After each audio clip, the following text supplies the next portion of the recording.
بسم الله الرحمن الرحيم magacaygu waa Cabdiraxmaan Bashiir waxaan ka imid dowladda deegaanka Soomaalida gaar ahaan caasimaddiisa Jigjiga waxaan u shaqeeyaa hay'adda Curis oo ah hay'ad ay aasaaseen dhalinyaro ay hogaamiyaan dhalinyaro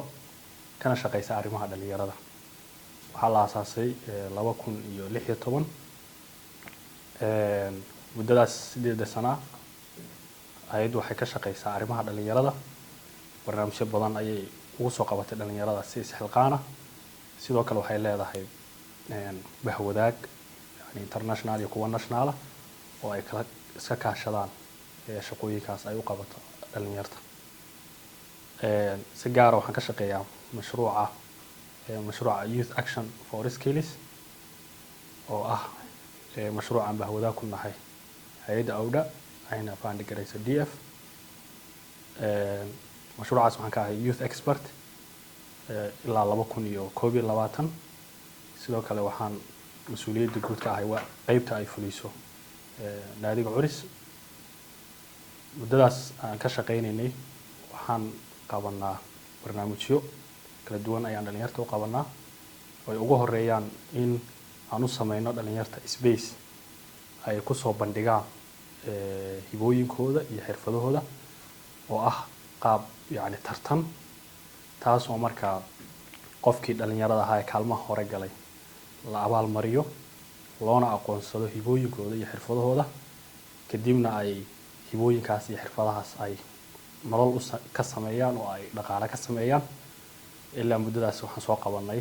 ku dhawaad ilaa 22 tartan oo kala duwan oo isugu jira hibooyin iyo xirfado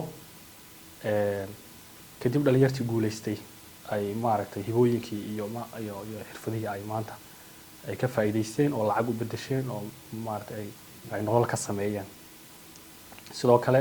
waxaan qabanaa dhalinyarta guuleystay waxaan u qabanaa sessions kaasoo ay kula sii wadaagaan khibradooda waayo aragnimadooda dhalinyarta kale si ay wax uga bartaan marka iyadana waxaan qabanay sessiono sanad kasta ugu yaraan 4 kulan oo dhalinyarta guuleystay ay kula kulmaan dhalinyaradii kale sida khibradoodii waa aragnimadooda ula wadaagaan labadii sano u dambeysay waxaan bilownay si tijaabo ah in aan ka shaqeyno arrimaha nabadda iyo dhexdhexaadinta kuwaas oo aan ka soo bilownay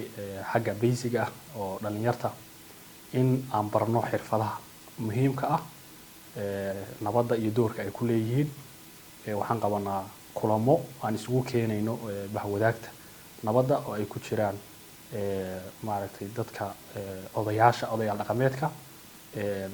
xafiisyada kala duwan sida xafiiska dhalinyarada majliska arrimaha islaamka kuwaas oo marka iyaguna la wadaagaya khibradooda iyo waayo aragnimadooda dhalinyarta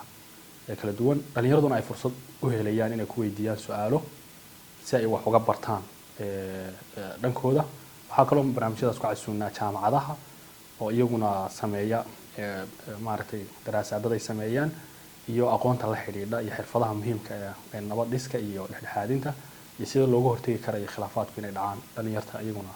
la wadaaga barnaamijka intaas soo wadnay sanadkii u dambeysay waxaa ka faa'iideystay dhalinyar gaadhaysa 300 barnaamijyadaas aan sheegay yani mashruucan way jiraan barnaamijyo kale iyo hay'ado kale oo aan la shaqeyno laakiin inta ku saabsan mashruucan naga dhaxeeya awda iyo DF intaas ayaan ku soo koobaya mahadsantii